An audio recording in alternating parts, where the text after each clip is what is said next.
Welcome back, I'm Roller Coaster, and today we're going to talk about the worst American TOGO coasters. TOGO was a company from Japan, and they made some pretty wacky rides. And the first ride, but the best that was ever made in the USA, was Ultra Twister. This was the only coaster of its kind ever in the USA, and it closed in 2005 in Astroworld, but it started off in Great Adventure in '86. And it's basically it never turns. It does these weird, like you never watch a point of view of one of them in Japan. They're pretty cool looking. They awkward restraints and everything though. It was kind of uncomfortable, but still pretty cool. And it's still in storage.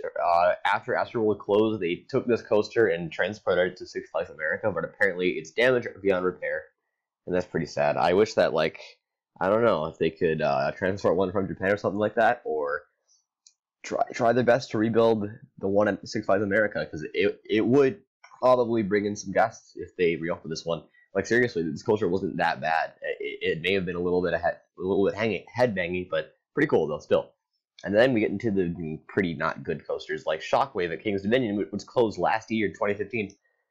It was a stand-up coaster, and yeah, it wasn't too crazy. The loop was the layout was pretty bad. It was, as you can see there, a loop, an airtime hill, and nobody likes stand-up airtime.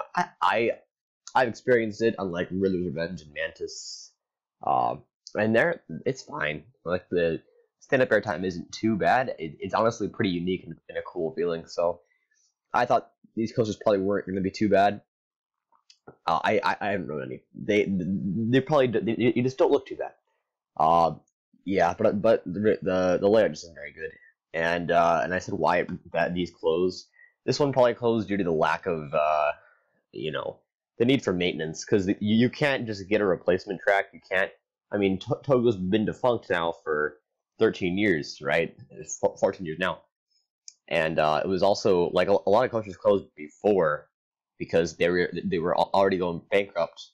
And yeah, it's just tough because you can't find replacement parts and stuff like that. Anyway, moving on to its clone, King Cobra at Kings Island. And this coaster was worse because it closed quicker. It's the same coaster though. It's still a pretty rough stand-up coaster. So yeah. And this, I actually have decided this isn't too bad. They got okay, all right. It used to be called like a Manhattan Express at the New York Hotel, whatever. And it's still they just renamed it Roller Coaster. That's just the name of it. And it's a classic Togo sit-down looper, one of two that have ever opened in the U.S. And it was known for its horrible headbanging, and it still got over-the-shoulder restraints, but they got Premier Rides trains in 2006, and they're still over the shoulders, but it's probably not too bad. This ride is just very rough, like the track profiling and everything, pretty bad. Honestly, lap bars on this would be pretty cool. You know, it's got a sweet dive loop that actually looks pretty smooth and all right. But I could see this ride closing kind of soon. It's the last Togo coaster still operating in the U.S., but it's very rough, and I guess the New York Hotel doesn't really know that this coaster is bad.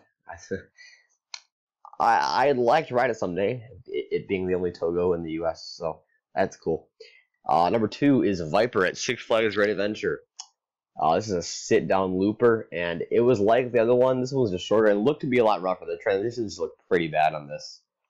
There's a point of view of it on YouTube. It looks kind of cool. It had the first barrel roll on a coaster, you know, where it, like, I can't really explain a twist versus a barrel roll. They're different things, but this is pretty cool. It was a cool looking coaster, but it had circles. I don't know why Togo did this. They like to put circles around their track, which doesn't make sense to me. Like, what if your hair got caught in that or something, you know?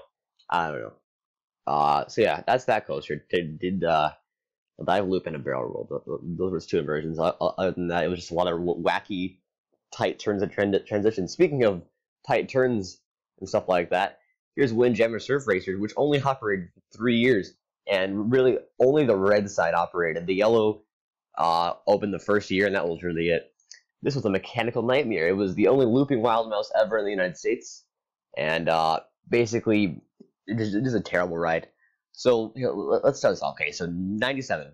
This is prior to Cedar Fair ownership. They call up Togo and say, "Hey, we want a looping wild mouse coaster, all right?" Now, like they've seen how that they have these in Japan, and they want something different. They want something that's the first of all time in the U.S. So they get a looping wild mouse, and they decide to make it a dueling one, and they themed it. I thought that the theme was pretty cool. Windjammer Surf Racers, it's just a surfing race thing. The station looked pretty cool and everything. Now let's talk about the ride. Basically, there was red side and yellow side, and it was just bad. It was really, really bad. You dropped into a loop, as you can see there. Then you would rise up again, do a kind of a wild mouse turn, do some weird helixes and stuff like that. And during those helixes, you could even stall during the helixes during a slight breeze. Like, seriously, it wouldn't take much to stall there. If you watch a point of view, I think Theme Park Review, sadly, has posted one of these, has posted a point of view of this ride, and gosh, it looks rough. I think there's one, if you look up a point of view of this, one of them has some off-road footage. It's interesting. Lots of downtime. Yeah, like, pretty sure it only operated for the first few months of 2000 and then just shut her down, you know?